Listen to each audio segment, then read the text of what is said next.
Hey, thanks everybody for joining us for another edition of Pigskin Preview here at Wings to Go. I'm Dave Ruthenberg from the Enid News and Eagle, along with Brian Hacker, our Wings to Go proprietor and gridiron guru. And no, I am not Sackman. For those of you that graciously giving me that title on Friday, I did not pick Bishop Kelly over Enid, and no, I am not Sackman. Yep, Sackman's identity remains a mystery, so folks, lay off Brian. He's not Sackman.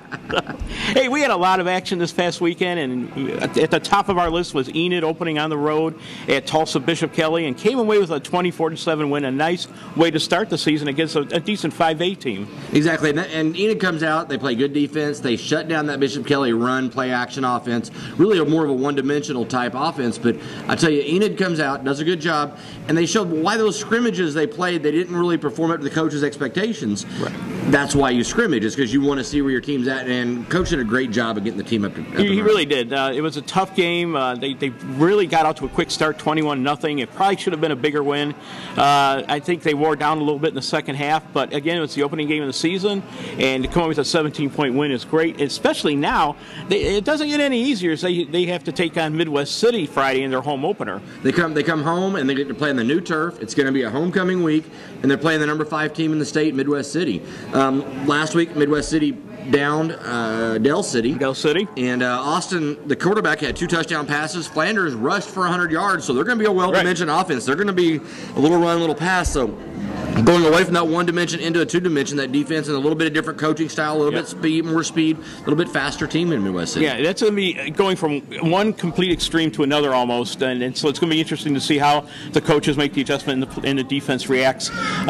Real quickly, I thought Jonathan Burton had a nice game, and kid to watch, Alex Patterson, the quarterback, looking good. Mitchell Foote got into the action, and I'll tell you what, he can outleap just about any defender out there, so he's going to be somebody to watch this week as well. And that's good to know, because, in his defense they've got a lot of speed. I've heard that from several of the coaches, a lot of speed.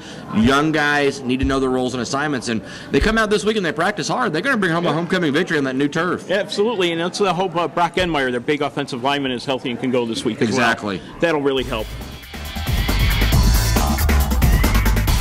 OBA. Wow, what an opener, 54-0 over Chisholm. Yeah, you go into the week going, okay, OBA last year, were they a fluke, or was that? They're not a fluke. They are the for real deal. Yes. And Chisholm, a little bit down this year, but OBA is the real deal. They're ranked number 2 in the state, and they're getting to go on the road to a Yale team that lost 60-0 last week. So I think we're looking at another potential blowout for OBA. Is it a game where they can name the score? I think quite possibly it will be that kind of game. Yeah, wouldn't it be great to put an OBA helmet up here at Wings to Go next week? So if you're OBA folks, get us a helmet for your table, because you guys are ranked number 2 in the state. Have a great chance to go undefeated again this week. Keep the unless Yale pulls in Jim Thorpe spirits, and the home of Jim Thorpe is Yale, brings him into the game. But OBA, go on the road. You guys play good, play smart, don't get anybody hurt, and move on to the next week. Yeah, they'll need to channel Jim Thorpe and maybe a whole bunch of others, I think, to compete with OBA. Exactly. Pioneer had a rough opener at Newkirk under Kurt Meyer's first game. I think, going on the road and losing 34-7, that's not a bad loss to Newkirk. Newkirk isn't a bad team. They're pretty decent this year, and they have an opportunity to go a long way. So, losing 34-7, yeah, it wasn't 54-0. I look at that as that's kind of what I was expecting, and Pioneer to go get blown out. Now, Pioneer has to go play Moreland. Moreland and Pioneer are real similar teams. They're both ranked about the same in the 30s in the state overall. And Pioneer, this is your chance to win, because next week you have OBA. Next week you have Cashin. The next week you have O'Keene. This is a chance for you to get your victory, because the next 3 weeks are going to be very difficult weeks for you. Yeah, not going to get any easier. It's a chance to get off the schneid and get some confidence for the kids, hopefully, and get that win under their belt. Exactly. And I look for Pioneer to get the win. Moreland is going to come at them 2 phases, but from what I've researched and what I've looked at, Pioneer's got the great opportunity to get the victory this week. Absolutely. Let's hope for something good out of Pioneer. Also, we got Chisholm traveling to Fairview.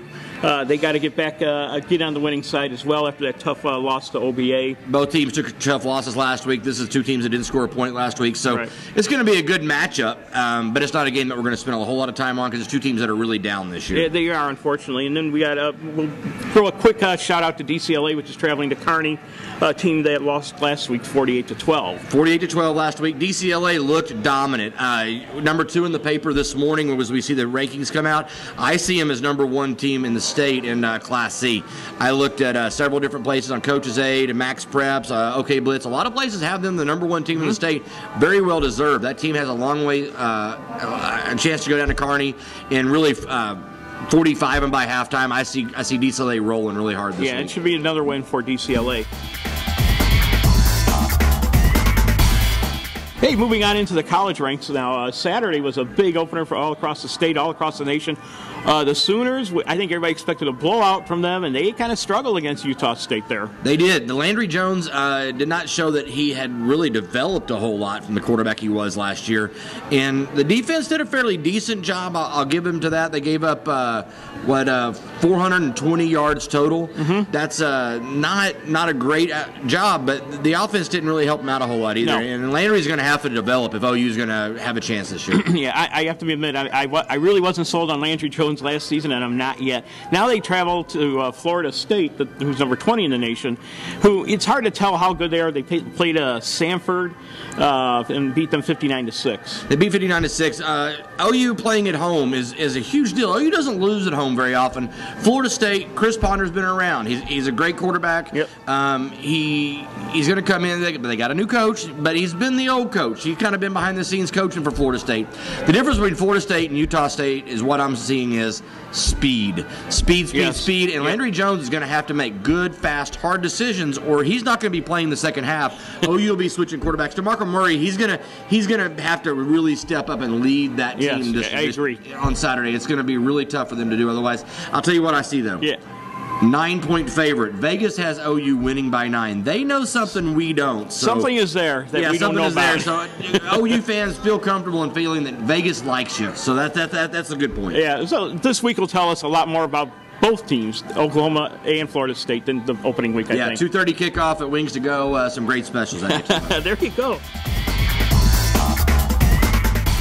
Hey, Oklahoma State is hosting Troy, a team many people are not that familiar with. They play in the Sun Belt Conference. They actually are a pretty solid squad. They've been to bowl games the last couple of seasons, and they pulled out a last-second victory last week against Bowling Green. Oklahoma State, we saw, just destroyed Washington State. Absolutely annihilated them. That game could have been a lot more. OSU called off the Dogs in the second half. And what we like about OSU is they're not doing that come up at the line and look at the sidelines and then look back and then look at the sidelines. Right. They're coming up and they are hiking the ball and getting the ball going down the field. I think their longest drive was 3 minutes and 20 seconds. And they were moving the ball. They're constantly on that defense. Troy's going to have a hard time keeping up with that. The opposite side of that, OSU was a 17-point favorite over Washington State. They're only 13 points against Troy. So Troy's defense is going to be a little bit better, but they're going to have to really be in shape to keep up with that OSU offense because that was really a fast-paced offense. I look for another big win there by Oklahoma State. Quickly, Tulsa, I believe, is hosting Bowling Green. But we want to talk about Notre Dame, Michigan. An interesting game this week. New coach Brian Kelly for Notre Dame got off strongly against Purdue. Michigan got off strongly against Connecticut. And Denard Robinson, their quarterback, showed a lot. He showed a lot. He showed why Rich Rodriguez is at Michigan because Rich Rodriguez takes 3 years to get his teams to where he needs to be. He comes into Michigan. The first couple of years, he's using somebody else's players. He has to get his players in. He's got his players. Denard Robinson is his player. And his style of quarterback, this is going to be a smash mouth game. It's going to be a good, fun, entertaining Notre Dame, Michigan game. I think it's a 2:30 kickoff our time. Yeah, our time. Who are you going to take? I'm going to take Michigan in that game. All right, I'm going to take Notre Dame. I like Brian Kelly. I like what he does with Notre Dame and turns them around. But I see a really close game. Absolutely. It's going to be fun.